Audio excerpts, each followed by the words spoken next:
पाकिस्तान भारत के बॉर्डर पे भी इतनी फेंसिंग है जितना उन्होंने दिल्ली बॉर्डर पे फेंसिंग लगा रखी है। ये सारी नाकामी है सरकार की। कोई हम टेररिस्ट आतंकवादी हैं क्या हम?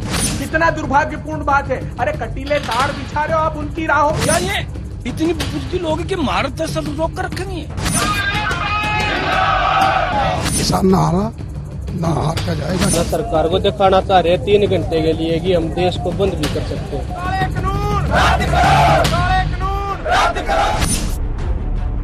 हमारी सरकार ने ये 3 कृषि कानून हम लेके आए हैं ताकि कृषि के क्षेत्र में नया विकास हो, नई प्रगति हो। व्यापारी की जो कहावत है ना वो सच होती जा रही है। व्यापारी चमड़ी दे देगा, दमड़ी नहीं देने का। किसानों को इस बात के लिए बरगलाया गया है कि ये कानून आपकी जमीन को ले जाएंगे। देश की मिट्टी से ही किसान को जोड़ेंगे, इसी मिट्टी से पूरे देश का किसान जुड़ेगा।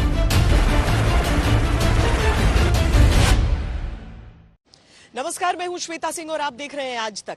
दिल्ली के 3 बॉर्डर जाम, किसान तीनों कानूनों को निरस्त करने की अपनी मांग पर कायम, सरकार अपने रुख पर कायम, और इन सारी चीजों के बीच 2.5 महीने से सब पूछ रहे हैं भैया ये दीवार टूटती क्यों नहीं। आज हम इसी का विश्लेषण करेंगे और आपको बताएंगे कि क्या यह मुमकिन है कि यह गतिरोध किसी तरीके से टूटे।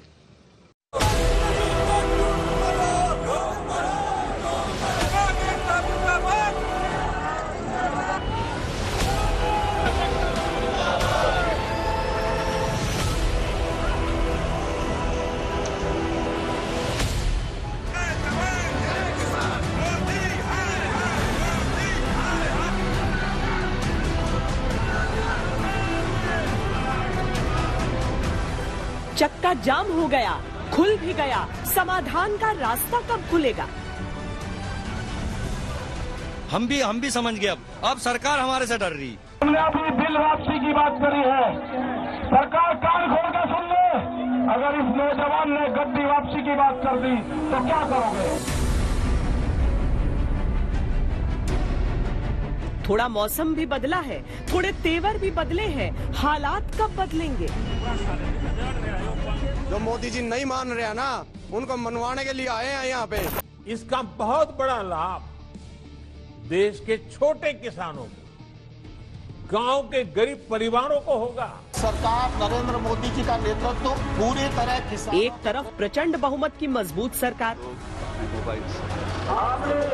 दूसरी तरफ आंदोलन के साथ समर्थकों का सैलाब। मंडियों किसानों के फायदों का बाजार बने, इसके लिए 1000 और मंडियों को इनाम से जोड़ा जाएगा। ये सरकार को समझ लेना चाहिए कि ये आंदोलन कोई 1-2 स्टेट्स का नहीं, ये सारे देश के किसानों का आंदोलन है। दोनों ही पक्ष बातचीत के जरिए समाधान चाहते हैं। प्रधानमंत्री जी ने जो कहा है कि भी हम आज भी एक फोन दूर हैं, तो मुझे लगता है कि अब आगे की बात जो है सकारात्मक स्थिति की ओर बढ़ रही है। अगर आज प्रश्नों पर चर्चा होती तो मैं समझता हूँ आधी चर्चा पूरी हो गई होती।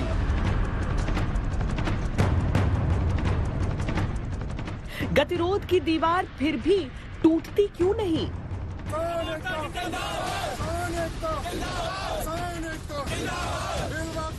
इनकी जरूरत तो बॉर्डर पे है।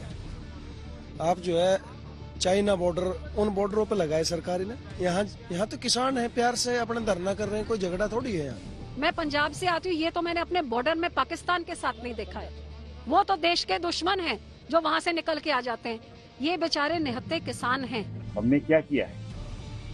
हमने उस बैरिकेड को मजबूत किया, सिर्फ मजबूत किया ताकि बारंबार उसको तोड़ा न जाए।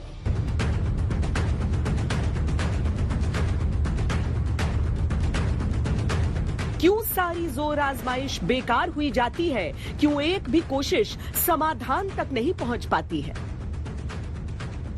कुछ तरीका है इनका। ये सारी बात आप अपनी रख रहे, हमारी भी तो रख लो। किसी रोटी तिजोरी में जाने वाली है, उसको बचा लो, मर जाएगी जनता। क्या राजनीति गतिरोध की दीवार टूटने नहीं दे रही?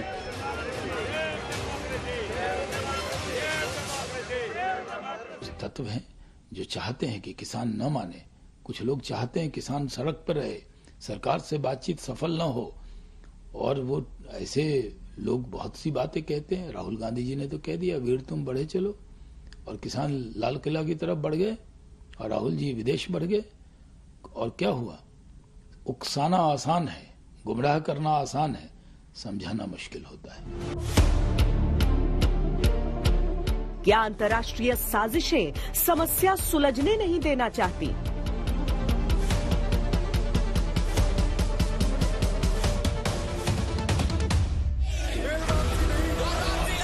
आखिर क्यों सरकार और किसानों के बीच की दीवार हर रोज ऊंची होती जा रही है?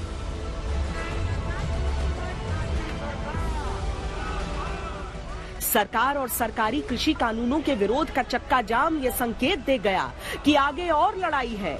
आने वाले दिन सरकार की चुनौतियां और बढ़ाएंगे, किसानों के प्रदर्शन में आक्रोश और बढ़ेगा।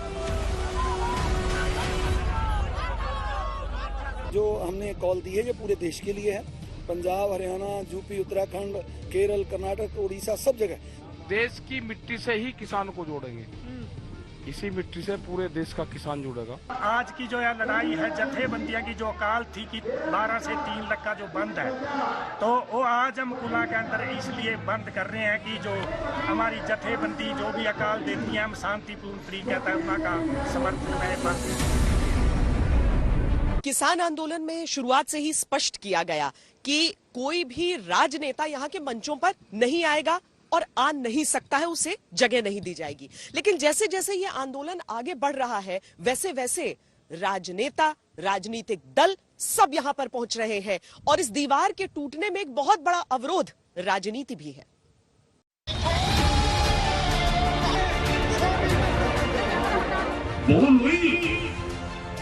बोल हुई मांगनी पड़ेगी भाई। चौधरी अजीत सिंह को हरा कर बोल हुई।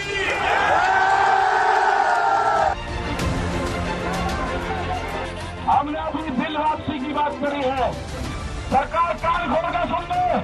अगर इस नौजवान ने गद्दी वापसी की बात कर दी तो क्या करोगे? सरकार किलाबंदी क्यों कर रही है? क्या ये किसानों से डरते हैं?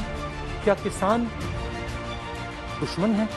वो अपनी बेहतरी बेहतर समझते हैं। आप उनको समझाने चले, तुम्हारे लिए हम कानून ला रहे हैं, बहुत बढ़िया कानून है, क्यों समझाने की जरूरत पड़ रही है? किसान आंदोलन में जाट आंदोलन भी है, जाट आंदोलन में खाप फरमान भी है, खाप फरमानों में विरोध और समर्थन के सियासी समीकरण भी है, और इन समीकरणों में वोट की जमीन भी है। जहां वोटों की फसल के लिहाज से जमीन उपजाऊ हो जाए, वहां राजनीति अपने बीज बो ही देती है।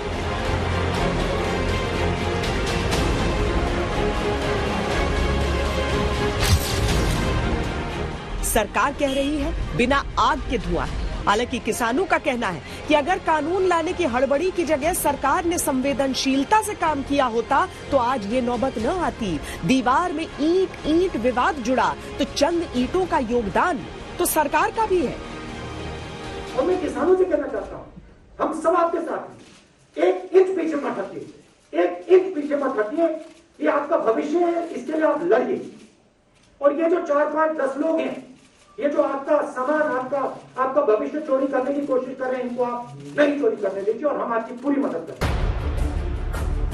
किसान संगठन यूं तो बार बार अनुरोध कर चुके हैं कि नेतागण कृपया आंदोलन से उचित दूरी बनाए रखें, लेकिन विपक्षी दलों के नेता किसान आंदोलन की ओर खिंचे चले जा रहे हैं। राकेश टिकैत से मिलने दूर दूर से नेता आ रहे हैं।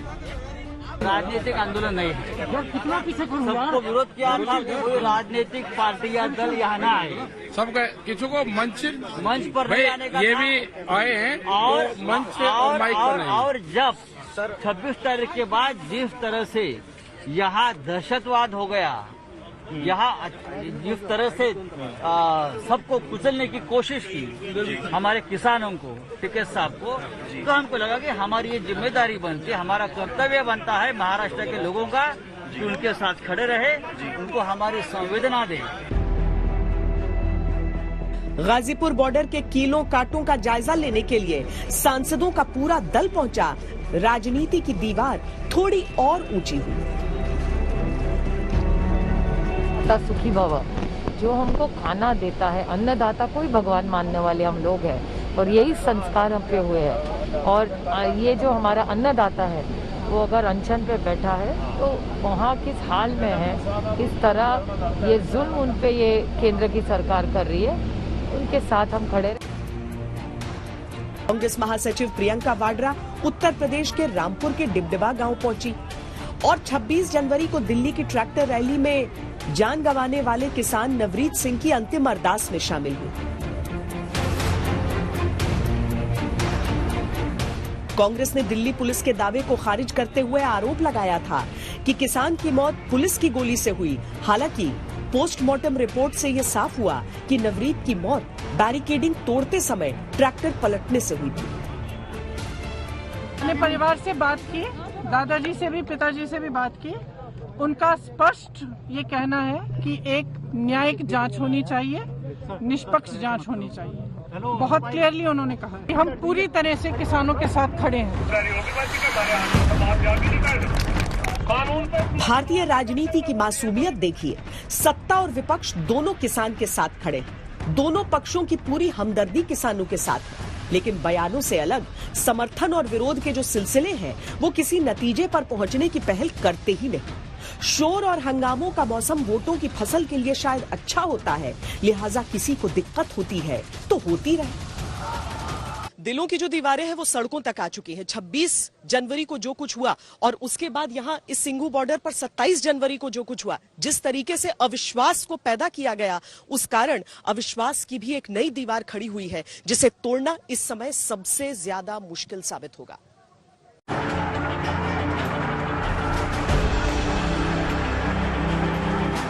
छब्बीस जनवरी के बाद चक्का जाम तक जो समय बीता है, वो समय इन सड़कों पर अपने निशान छोड़ गया है। आंदोलनकारियों के बीच से कोई फिर 26 जनवरी जैसी हरकत न दोहरा सके, सड़क की दूसरी तरफ से कोई प्रदर्शनकारी इन आंदोलनकारियों पर हमला न कर सके, ये व्यवस्था इसीलिए है। ये व्यवस्था की दीवार दिख रही है, लेकिन एक मजबूत दीवार दिलों में भी ऊंची हो रही है।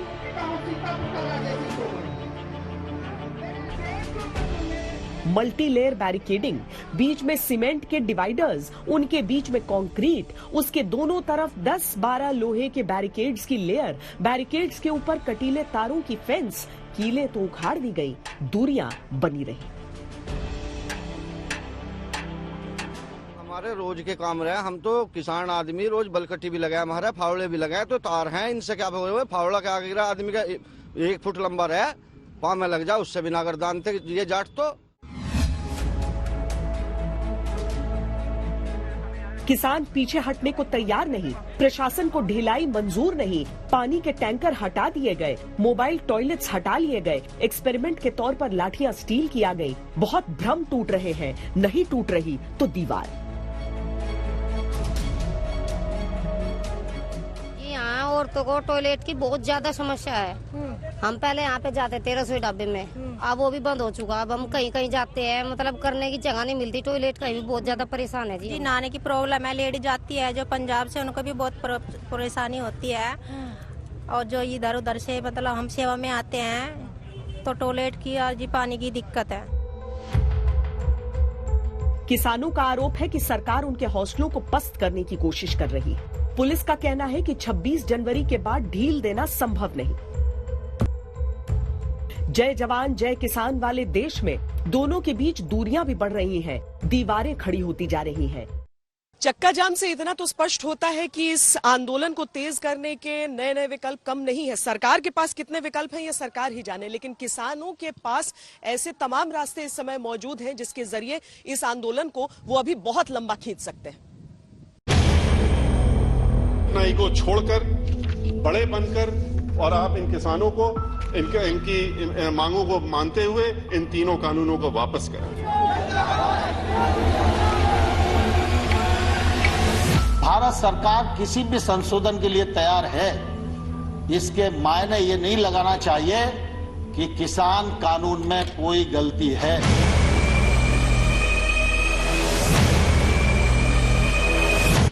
किसान गलती करेगा तो किसान को जेल जाना पड़ेगा। ये प्रावधान पंजाब के एक्ट में है। We have become the internet shutdown capital of the world. हाथ जोड़कर अपील करता हूं, कृपा करके आत्मचिंतन कर।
सरकार को वापस लेना पड़ेगा और वो वापस तब लेंगे जब हम उन पर दबाव बनाएंगे और दबाव बनाने के लिए हमें जो कुछ भी करना पड़ेगा गांधीवादी तरीके से उस काम को हम लोग करेंगे। पूरे एक राज्य में गलत फहमी का शिकार हैं लोग।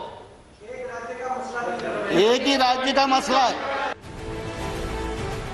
आगे की राह सरकार और आंदोलन दोनों के लिए थोड़ी और मुश्किल होगी। बगैर समाधान के ये घर वापसी नहीं है, तीनों कानून वापसी, एमएसपी पे कानून। कि आप प्रावधान में कहां गलती है, विनम्रता पूर्वक हमारा ध्यान आकर्षित करिए। कोई हल नहीं निकला तो सरकार और आंदोलनकारियों के बीच खाई और चौड़ी होगी। आंदोलन चलाऊंगा तो रिपोर्ट किसी और पर दर्ज होगी, या आंदोलन भी चलेगा या जेल भी चलेगी और कानून का भी पालन होगा। छोटी छोटी और दीवारें मतभेद की उभरने लगी।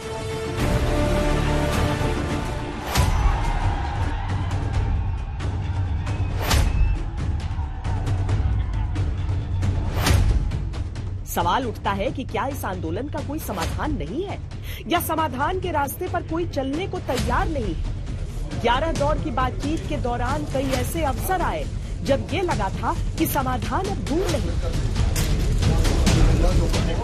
भारत सरकार किसानों से लगातार चर्चा कर रही है और मुझे आशा है कि चर्चा के सकारात्मक परिणाम निकले। यूनियन और सरकार दोनों ने मिलकर तय किया कि 8 तारीख को पुनः 2 बजे बैठेंगे और इस चर्चा को आगे बढ़ाएंगे।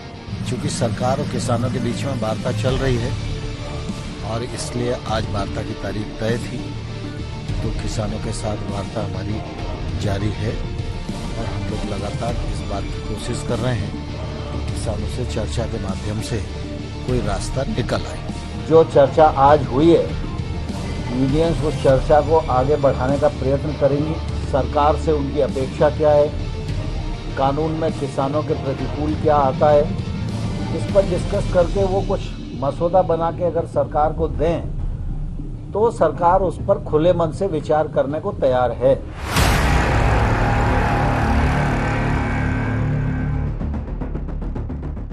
22 जनवरी की आखिरी बातचीत को हुए भी कई दिन बीत गए, लेकिन कोई हल निकला नहीं। हम आपको वो 4 मोड़ बताते हैं जहां लगा था कि यहां से आंदोलन समाधान की तरफ बढ़ सकता है, गिर सकती है ये दीवार।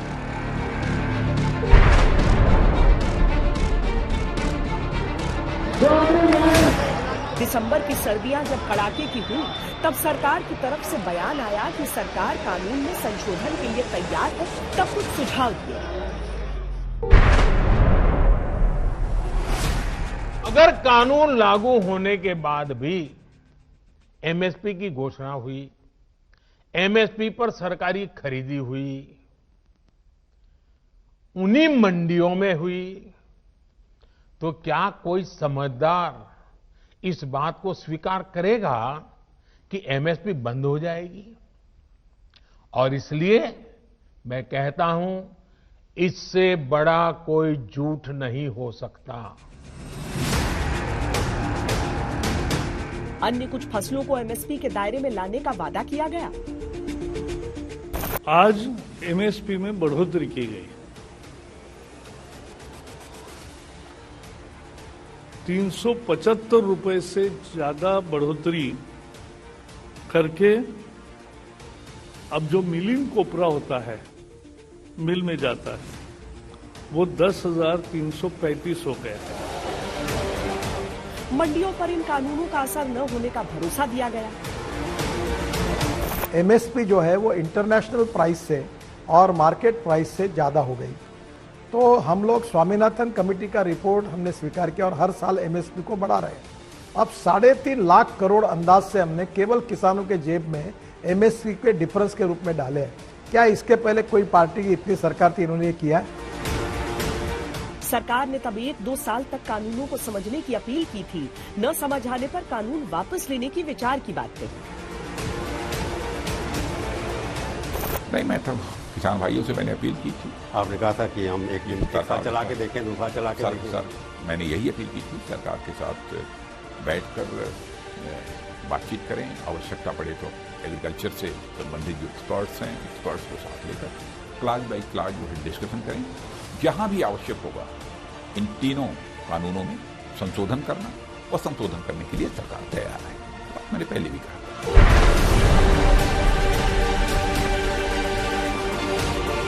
सुप्रीम कोर्ट ने कानून को स्थगित करते हुए कमेटी के विचारों के बाद कानूनों पर सुनवाई का रास्ता सुझाया था। तब लगा था कि जो दीवार खड़ी है मतभेदों की वो गिर सकती है, लेकिन ऐसा नहीं हुआ। तो अभी तक आया है, लिखती तो कुछ नहीं आया।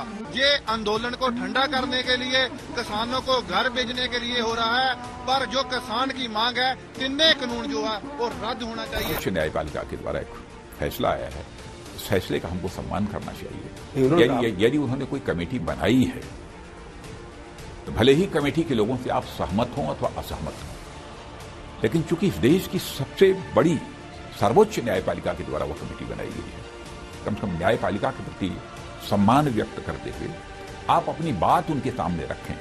भले ही उस कमेटी के रिकमेंडेशंस को आप माने या न माने, यह आपका फैसला है। 22 जनवरी को पिछले दौर की बातचीत से पहले सरकार ने कानून को 1.5 साल तक स्थगित करके इस बीच बातचीत जारी रखते हुए किसी नतीजे पर पहुंचने की पेशकश की। 1 से 1.5 वर्ष तक कानून को स्थगित रख के समिति बनाकर आंदोलन में उठाए गए मुद्दों और पहलुओं पर विचार विमर्श करके रिकमेंडेशन करने के लिए वह प्रस्ताव हमारा बेहतर प्रस्ताव है। उस प्रस्ताव पर आप पुनर्विचार करें।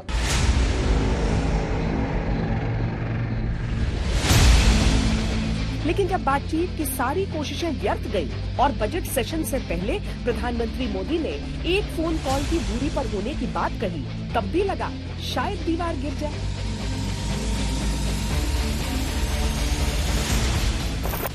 और मैं एक फोन कॉल पर दूरी पर हूं। आप जब भी मन बना लें, मैं कुछ ही घंटों में आपके साथ मिलने का कार्यक्रम और स्थान तय कर लूंगा। भारत सरकार का वो प्रस्ताव आज भी वैसे का वैसा खड़ा है। आप आइए, एक फोन कॉल कीजिए। कहते हम फोन कॉल भाई, कौन सा नंबर है वो नंबर दे दो भाई। हमने अपना नंबर दे रखा है उनको, मैंने नंबर सार्वजनिक कर रखा। उस नंबर पर मुझे गाली देते हैं लोग, तो प्रधानमंत्री जी भी अपना नंबर दे देना, कौन सा नंबर है हम कॉल कर लेंगे। लेकिन अब सारी कोशिशें भी जैसे थक रही। किसान बातों की बातें कह रहे, सरकार बातों की बातों से मीटिंग पर मीटिंग कर रही। लड़ाई आंखों के पानी से ज्यादा नाक के सवाल पर आकर टिक गई है, क्योंकि समाधान या तो सरकार के पीछे हटने से मिलेगा या किसानों के, और दोनों ही संभव नहीं दिख रहे।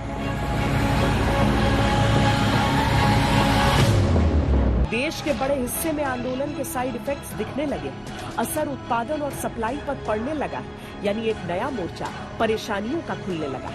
जल्द ही अगर वाकई कोई समाधान नहीं निकला तो खामियाजा फिर से अर्थव्यवस्था को भुगतना पड़ सकता है। हरियाणा की ओर जाती हुई ये सड़क 2.5 महीने से बंद है और किसी को नहीं मालूम कि कितने दिन तक और ये सब कुछ चलेगा। आर्थिक तौर पर बहुत महत्वपूर्ण रहती है ये सड़क, और न सिर्फ ये बल्कि टीकरी और गाजीपुर बॉर्डर को भी अगर हम देख लें, यानी आज की तारीख में दीवार जो है सिर्फ दिलों के बीच नहीं है बल्कि अर्थव्यवस्था के चारों ओर भी एक मजबूत दीवार खड़ी हो रही है। हम आपको दिखाते हैं कैसे। Honorable Chairman, sir, with your kind permission, on behalf of Honorable Home Minister C. Amit Shah ji, गृह राज्य मंत्री जी किशन रेड्डी का संसद के उच्च सदन से ये कहना नए संकट की तरफ संकेत कर रहा है कि किसान आंदोलन के कारण केंद्र सरकार और आसपास के पड़ोसी राज्यों को भारी आर्थिक नुकसान उठाना पड़ रहा है। आंदोलन से खाद्य प्रसंस्करण, कपड़ा, वाहन, कृषि मशीनरी, सूचना प्रौद्योगिकी, व्यापार, पर्यटन, होटल तथा परिवहन क्षेत्र सीधे तौर पर सबसे अधिक प्रभावित हुए हैं।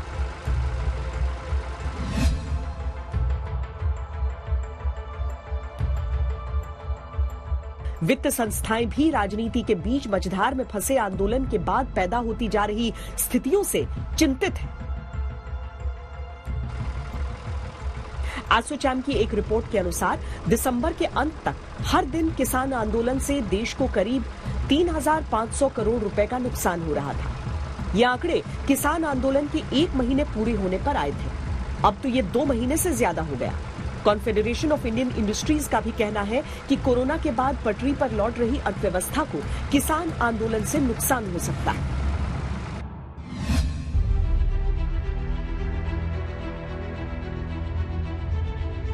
Confederation of all India traders के अनुसार आंदोलन के कारण करीब 20% ट्रक देश के अन्य राज्यों से सामान दिल्ली नहीं ला पा रहे।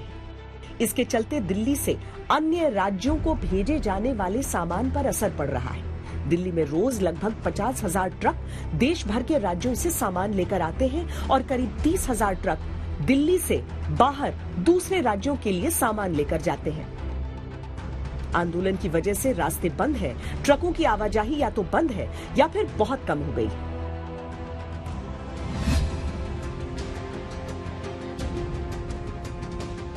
आईसीआरए के अनुसार जनवरी के आखिर तक टोल कलेक्शन में 600 करोड़ का नुकसान हो चुका है। अगर ये मान लिया जाए कि फरवरी के अंत तक किसान आंदोलन खत्म हो जाएगा, तब भी टोल कलेक्शन में पिछले साल के मुकाबले 30 से 35% तक की कमी आएगी। आंदोलन की वजह से 9,300 करोड़ रुपए का किसान कर्ज भी खतरे में है क्योंकि काम ठप है। सीधे तौर पर देखिए तो 2 ही सूरत में इस आंदोलन को खत्म किया जा सकता है। या तो सरकार तीनों कानूनों को निरस्त कर दे, या फिर जो किसान है वो सरकार की बात समझ जाए और कहे कि हाँ, कृषि कानून हमारे लिए बेहतर है। अब दोनों ही चीजें होती हुई दिख नहीं रही हैं, तो फिर आगे होगा क्या? आंदोलन को अगर एक मुकम्मल अंजाम तक पहुंचना है तो उसके कुछ रास्ते हैं, बशर्ते दोनों पक्ष इसके लिए एक मत हो। जानकारों के अनुसार कानून वही लागू किया जा सकता है जहां की राज्य सरकारें केंद्र से कानून लागू करने का आग्रह करें। सरकार अध्यादेश लाकर अगले आदेश तक के लिए कानून स्थगित करे और समिति बनाकर संशोधन की प्रक्रिया शुरू करे। किसान और सरकार की साझा समिति कानूनों के एक एक बिंदु पर सहमति और असहमति के आधार पर संशोधन करे। सरकार एमएसपी पर गारंटी देकर किसानों को फिलहाल तीनों कानून रद्द करने वाली मांगों के लिए मनाए, चाहे तो लंबे समय तक के लिए कानून स्थगित करके बातचीत का माहौल फिर से तैयार करे। आज किसान आंदोलन सरकार और किसान दोनों तरफ से अविश्वास, शंकाएं और जिद के बीच खड़ा है। लेकिन दोनों पक्षों को ये याद रखना चाहिए कि कड़वाहट की इस नौबत के आने से पहले तक किसान आंदोलन शांतिपूर्वक 2 महीने से ज्यादा समय तक चलता रहा था और सरकार हर बार मुद्दा सुलझाने के लिए प्रयासरत नजर आती रही थी। ये भी दोनों पक्षों को याद रखना चाहिए कि नुकसान देश का हो रहा है और देश का नुकसान दोनों ही नहीं चाहते। गतिरोध की दीवार टूटेगी तो हरियाली और खुशहाली के नए रास्ते बनेंगे।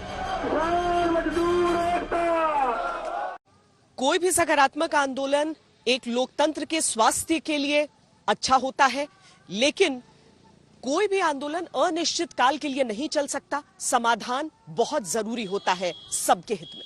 अभी के लिए इतना ही। कैमरा पर्सन सैयद मोहसिन के साथ मुझे दीजिए इजाजत। देश और दुनिया की बाकी खबरों के लिए आप देखते रहिए आज तक।